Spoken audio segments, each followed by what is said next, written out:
જે મુખ્ય સૂત્રધાર તરીકે જેનું નામ સૌથી વધારે ચર્ચામાં હતું એનું નામ 2024ની ચાર્જશીટમાં છે જ નહીં। 2024માં નીટ યુજીનું પેપર લીક થયું અને 2026માં હમણાં નીટનું પેપર લીક થયું।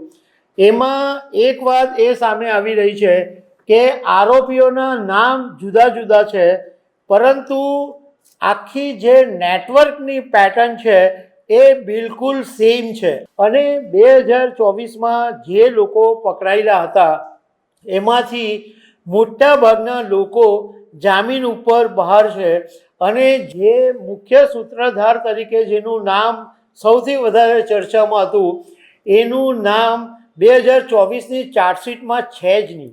તો આના વિશે હું તમારી સાથે વાત કરીશ।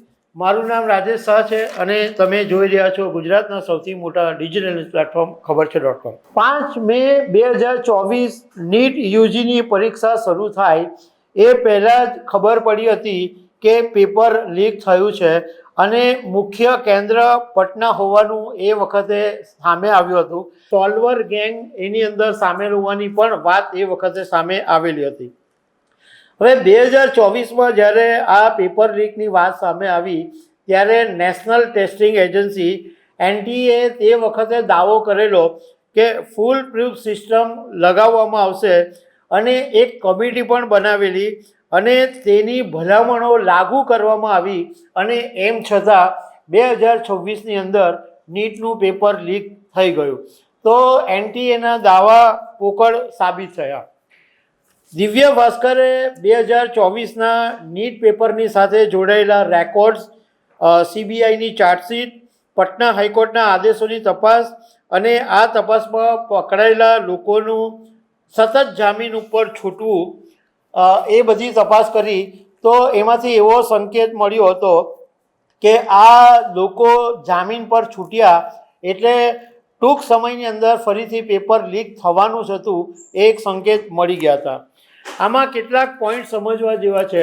એક પોઈન્ટ એ છે કે 2024ના કેસની અંદર કુલ 46 લોકોની ધરપકડ કરવામાં આવેલી, જેમાંથી 45ની સામે સીબીઆઈએ ચાર્જશીટ દાખલ કરી હતી અને મીડિયા અને સોશિયલ મીડિયા અને બધા જ જેને લોકો માસ્ટર માઇન્ડ કહેતા હતા એ સંજીવ મુખિયાની સામે સીબીઆઈને કોઈ પુરાવા નહીં મળ્યા અને એટલે સંજીવ મુખિયાની સામે ચાર્જશીટ દાખલ નહીં કરી અને એને ડિફોલ્ટ બેલ મળી ગયા, એટલે એને જામીન મળી ગયા અને મોટાભાગના જે આરોપીઓ છે એ શરતી જામીન ઉપર બહાર આવી ગયા છે। માત્ર એક જ આરોપી છે અમિત પ્રસાદ મહારાણા, એને હજુ સુધી જામીન મળ્યા નથી અને આ કેસની ટ્રાયલ થવાની હજુ બાકી પણ છે। બીજો મુદ્દો એ છે કે આરોપીઓના નામ બદલાયા પરંતુ કોચિંગ નેટવર્કનું જે મોડેલ હતું એ સેમનું સેમ જ રહ્યું। 2024 અને 2026ના કેસોમાં ભલે આરોપીઓના નામ અલગ અલગ છે, પરંતુ બંને કેસો જો તમે જુઓ તો કોચિંગ અને એડમિશન કન્સલ્ટન્સી છે એની ભૂમિકા આ વખતે પણ સામે આવેલી જ છે, એટલે આખી જે પેટર્ન છે એ સેમ છે।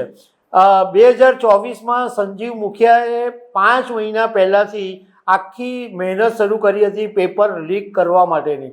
એણે સોલ્વર ગેંગ બનાવેલી અને એ બીજી બધી પરીક્ષાઓ લીકમાં પણ સામેલ છે અને એક અન્ય કેસમાં એને રાહત નથી મળી, તો આ સંજીવ મુખિયા તો હજુ જેલમાં, અન્ય કેસમાં જેલમાં છે। 2024ની તપાસમાં એવા લોકોના નામ બહાર આવેલા કે જેઓ પહેલાં પણ એન્ટ્રન્સ એક્ઝામમાં ડમી કેન્ડિડેટ અને સોલ્વર નેટવર્કની સાથે જોડાયેલા હતા અને આમાંથી કેટલાક આરોપીઓને જામીન મળ્યા બાદ ફરીથી શિક્ષણના વ્યવસાયની અંદર સક્રિય થઈ ગયા હતા। 2024નો જે કેસ હતો એમાં જે પેપર લીકમાં 5 જે મુખ્ય પાત્રો હતા એ જોઈએ તો સંજીવ મુખિયા મુખ્ય પાત્ર હતો અને એ સોલ્વર ગેંગ ચલાવતો હતો અને એ પછી એણે એના પુત્ર શિવકુમારને પણ સામેલ કરેલો અને 2 ઓગસ્ટ 2025ના દિવસે સંજીવ મુખિયાને જામીન મળી ગયા, કારણ કે સીબીઆઈને એમાં કોઈ પુરાવા નહીં મળ્યા અને સીબીઆઈએ ચાર્જશીટમાં સંજીવ મુખિયાનું નામ પણ સામેલ નથી કર્યું. પણ અન્ય કેસની અંદર રાહત નહીં મળવાને કારણે સંજીવ મુખિયા અત્યારે જેલમાં છે. બીજું પાત્ર છે અમિત કુમાર સિંહ. સોલ્વર ગેંગ અને કોચિંગ નેટવર્કની સાથે કોઓર્ડિનેટરનું આ અમિત કુમાર કામ કરતો હતો અને 279 દિવસ પછી આ અમિત કુમાર સિંહને જામીન મળી ગયા હતા.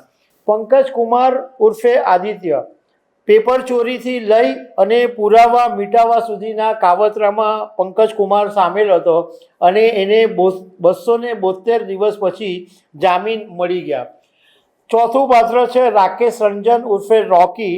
એ પેપર લીક નેટવર્કનો ઓપરેટર હતો અને 271 દિવસ પછી એને જામીન મળી ગયા. પાંચમું પાત્ર છે રંજીત કુમાર બેવરા.